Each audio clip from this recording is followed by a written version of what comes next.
Type the command buffer and press the spacebar.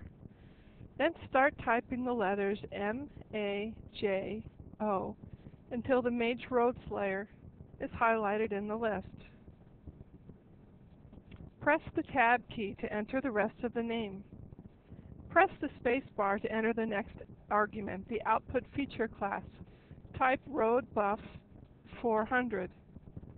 It will be placed in the current workspace. Press the spacebar and enter 400 for the buffer distance. Press the spacebar again and type # to indicate the default line side argument. Press the spacebar again and type another # to indicate the line type end argument. Press the spacebar and type or choose all.